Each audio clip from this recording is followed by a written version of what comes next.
It's my first time leading one of these services. It's a tremendous privilege to be with this congregation in this capacity, especially heading out into the world on my internship later this summer, and hopefully, on those steps toward ordination in this role as minister, which is just crazy. It's been a journey. It has been a journey, and it compels me to ask you a question this morning. How many of you do yoga? Okay, great. Yeah, by show of hands there. So how many of you, well, let's see, how many of you do yoga for the flexibility? Yeah? Those of you who do yoga, or those of you who think about yoga? How many of you, a few hands went up, that's great. How many of you do it for increased energy? Okay, that's good. So I started doing yoga for a couple of different reasons. The main reason was because I was feeling and was really outside of my body. To give you the scenario of how it came together, I came to the West Coast actually for the first time back in 2000. And I was in the entertainment business, and I was determined to arrive in Los Angeles with the LA body. And the LA body had arms and a waist and the perfect hair and the perfect look, and I was all set to go ahead and be that person. I was working out a lot, and it was insane because I was really unhappy. There I was. I had achieved what people were calling the perfect body, and I didn't like it. Or rather, it didn't like me back. So along the way, through many other twists and turns, I started doing yoga. And I realized along the way that I was starting to actually understand my body a lot more. That through one specific element of yoga, I could come back to my body. And that was through breathing. How many of you do yoga for the breathing? Okay. Even if you don't do yoga, you should be breathing. just want to say. But breathing in my yoga practice let me breathe in so much love for the world around me, for myself, that I was able to let go of that guy. I was able to let go of all those concerns about trying to fit into someone else's concept of what my body was. I was able to really claim who I am. I was able to claim this space, my space. I was able to claim my home in my body. So really, learning how to breathe brought me home.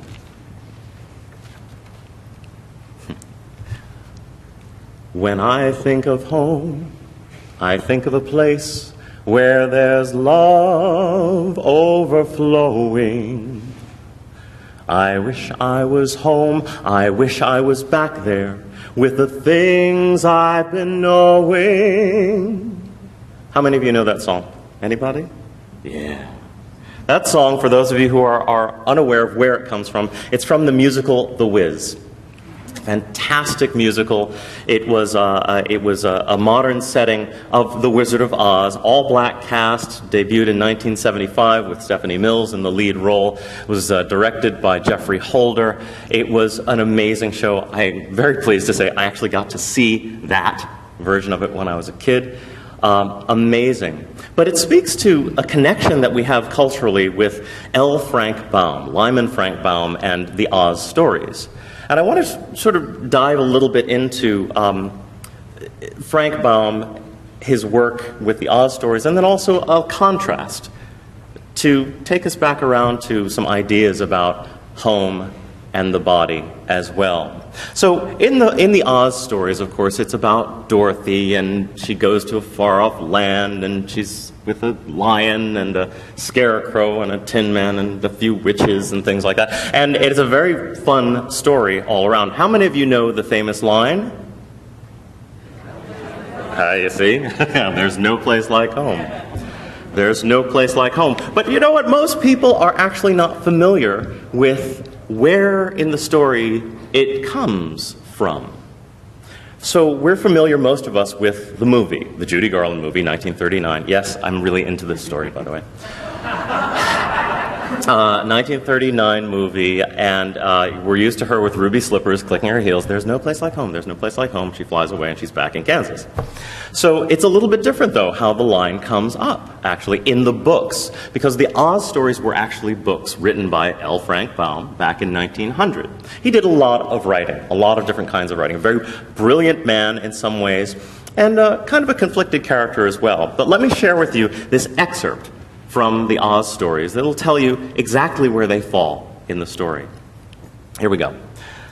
"Tell me something about yourself and the country you came from," said the Scarecrow to Dorothy.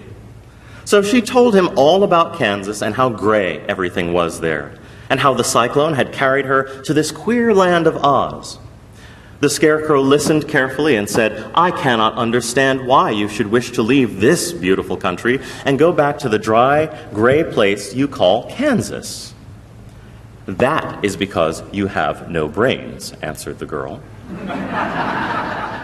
"No matter how dreary and gray our homes are, we people of flesh and blood would rather live there than any other country, be it ever so beautiful. There is no place like home." The Scarecrow sighed. "Of course I cannot understand it," he said. "If your heads were stuffed with straw like mine, you would probably all live in the beautiful places. And then Kansas would have no people in it at all. It is fortunate for Kansas that you have brains." If you haven't read the books, I encourage you to. L. Frank Baum was someone who wrote with great irony, and like I said, he thought a whole lot about different things. And the Oz stories, at least the first one, The Wonderful Wizard of Oz, it's interesting in the way it presents home. It presents different kinds of homes. It's this whole concept of Dorothy trying to get home. It's being home in your body in some ways. And I'm always fascinated by the fact that Dorothy's actual physical house is there with her.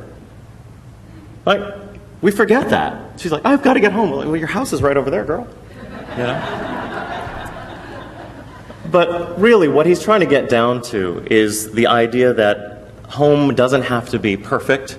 It doesn't have to be beautiful. It is what's familiar to us. It's what feeds us. It gives us an authentic starting place from which to engage and be part of the world. In addition to the Oz stories, L. Frank Baum did a lot of other kind of writing. He also did some editorial writing, and some that is actually quite controversial.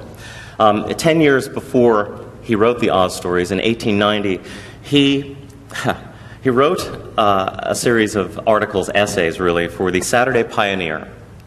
And he was living in South Dakota around the time that Sitting Bull was killed and when the Wounded Knee Massacre happened. And I'm going to share you a quote from some of his work, and I'm not doing this to vilify him in any way, but really to draw a contrast between the kinds of home that he could write about. And I warn you in advance that some of this quote might be challenging, both in terms of its concept and the language that L. Frank Baum uses to describe Native American people. He says, "The proud spirit of the original owners of these vast prairies, inherited through centuries of fierce and bloody wars for their possession, lingered last in the bosom of Sitting Bull.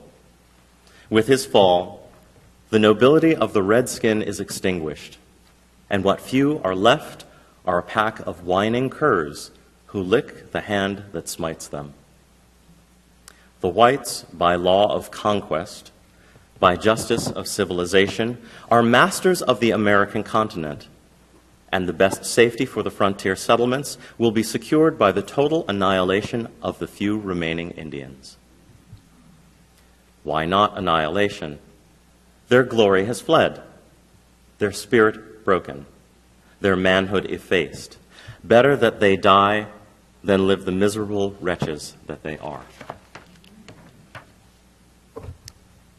There's no place like home. Frank Baum's family apologized for any hurt that he may have caused the Native American people back in 2006. And it's shocking, to read a statement like that, to think that someone would think like that, even in an ironic sense, or in a challenging sense, if he was trying to push the buttons. Because of language like a law of conquest, or justice of civilization. That's language that speaks to a tradition that would have come up with eugenics. Whose law? Whose justice? So I point to these dangerous assertions not as a time capsule. It's not a time capsule of another era. This really speaks to a displacement of home that many of us actually embody today. Many of us live disconnected from our physical homes, our bodies. Every time we ignore, justify, dismiss, or worse, try to live into a concept of a perfect body, we're succumbing to another kind of law of conquest. Media and the culture of opportunistic capitalism continues to try to annihilate the natural body aesthetic. There are these warped concepts of the body that are trying to displace each and every one of us so that they can settle and exploit our bodies, our personal homes, for profit. Now, we can all agree that Frank Baum's solution for the safety of the white settlers in the 1890s is barbaric and criminal, even.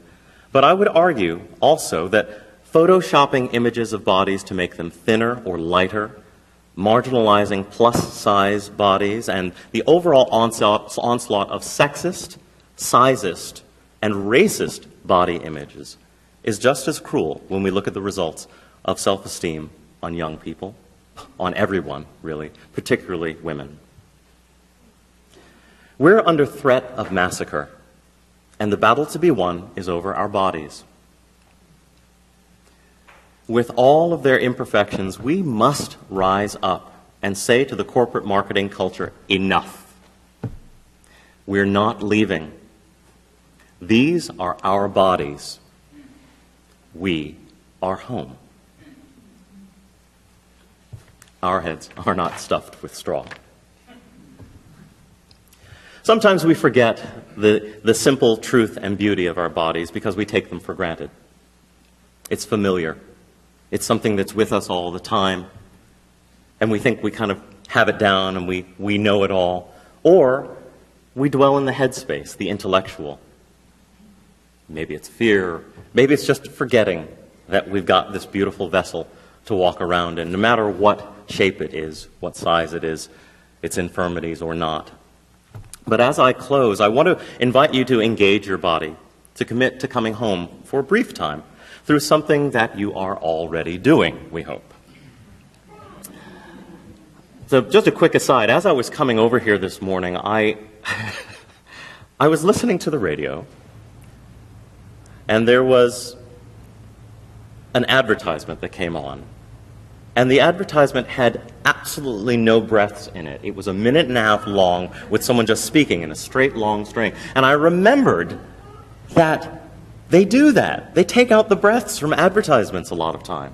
Those disclaimers you hear at the end, the legal disclaimers, so forth and so on, you can, whatever. No breaths. They do that to artists who sing. They take out the breaths. Why would anyone do that? So I'm going to invite you to a breathing kind of exercise. Now, a lot of the time, people will tell you to breathe, especially us folks who get up in front of you and want you to center or ground. We're like, everybody breathe. I'm not going to really do that. No, it's a little bit different here. Breath is an absolute. It is an essential. I look at it this way. There are 4 of them. Birth, blood, death, and breath. Gotta have them all. And like I said, I don't believe in asking people to breathe. Rather, I'm going to invite you to be present with the intention to come home to your body. And through that, and through the process of breathing, get closer to that space. Intention can be very, very powerful. Intention is what incenses us when we hear about someone writing about annihilating an entire race of people. Intention is what can change us from wanting to have the LA body to being more authentic with our bodies and letting it bloom beautifully from within as to what it wants to be. So with that in mind, I invite you to bring the intention of finding home in this moment and in your physical lived experience as you own it, however it may be, through a brief meditation on breathing. You may close your eyes if you'd like, or keep them open. It's up to you.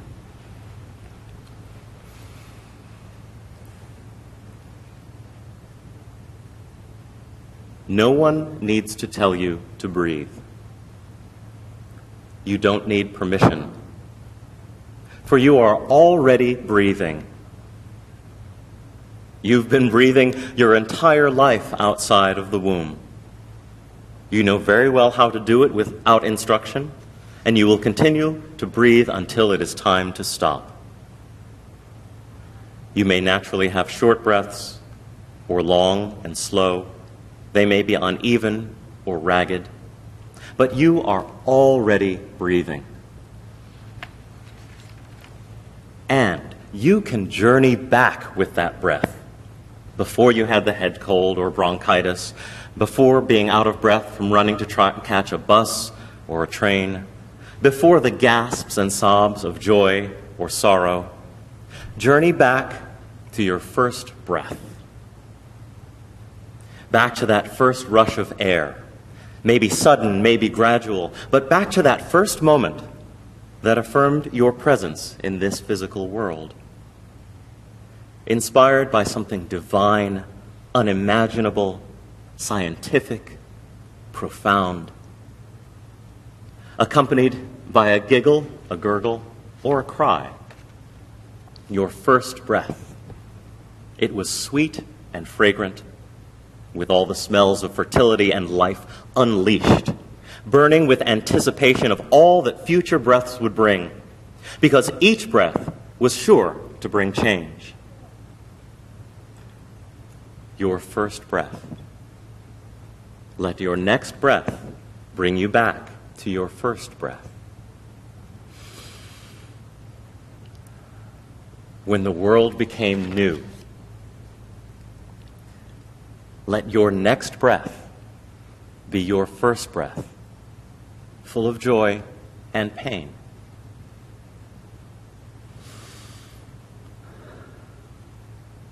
Let the next breath be the first breath. Let it change with you.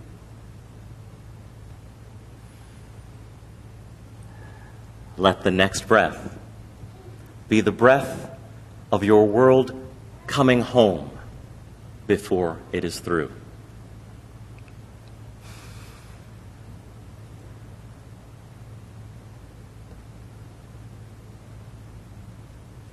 And I've learned that we must look inside our hearts to find a world full of love, like yours, like mine, like home.